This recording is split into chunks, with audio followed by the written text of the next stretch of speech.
Sorotan lainnya, Saudara, setelah menetapkan sebagai tersangka, KPK Kamis malam menjemput paksa ex-mantan Menteri Pertanian Syahrul Yassin Limpo.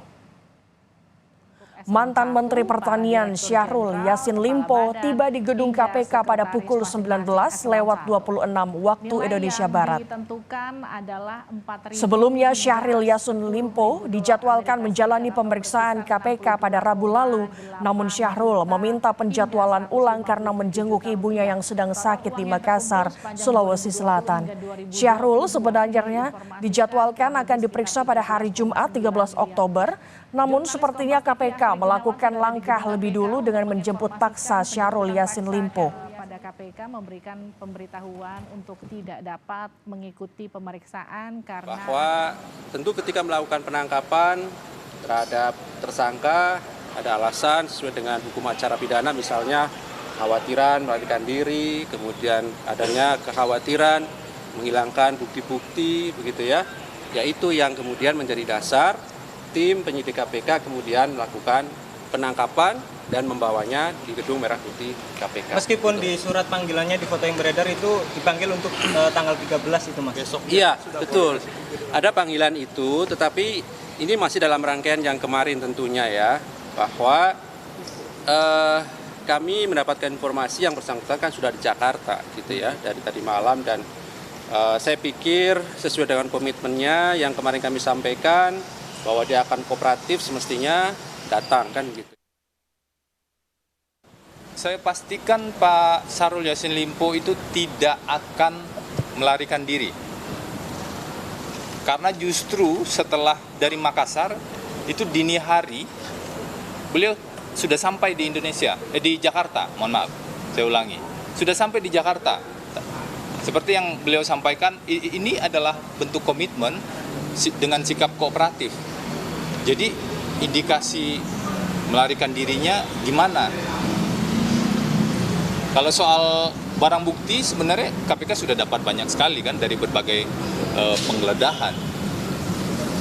Jadi mari kita lihat secara proporsional penanganan perkara ini. Kami mengajak kita semua melihat secara proporsional dan menggunakan aturan hukum sebagai dasar. Wakil Ketua KPK Johanis Tanak menyebut modus korupsi ex-Menteri Pertanian Syahrul Yassin Limpo adalah memerintahkan bawahannya untuk mengumpulkan sejumlah uang dari lingkup eselon 1, para direktur jenderal, kepala badan, hingga sekretaris masing-masing eselon 1. Nilai yang ditentukan adalah 4.000 hingga 10.000 dolar Amerika Serikat atau berkisar 62,8 juta hingga 157 juta rupiah. Total uang yang terkumpul sepanjang 2020 hingga 2022 mencapai 13,9 miliar rupiah.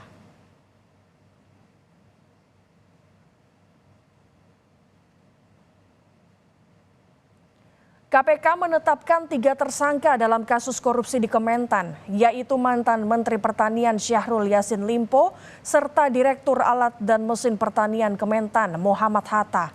Keduanya belum ditahan karena belum menjalani pemeriksaan pada Rabu kemarin dengan alasan urusan keluarga. Lalu ada tersangka lain, Sekretaris Jenderal Kementerian Pertanian Kasdi Subagiono yang ditahan KPK usai menjalani pemeriksaan. Syahrul diketahui mengajukan pra-peradilan atas status tersangkanya.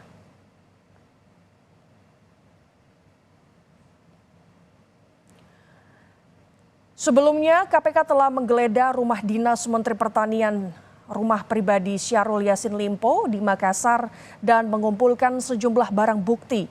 Di antaranya ada uang 30 miliar rupiah, 12 pucuk senjata api hingga mobil termasuk sejumlah dokumen.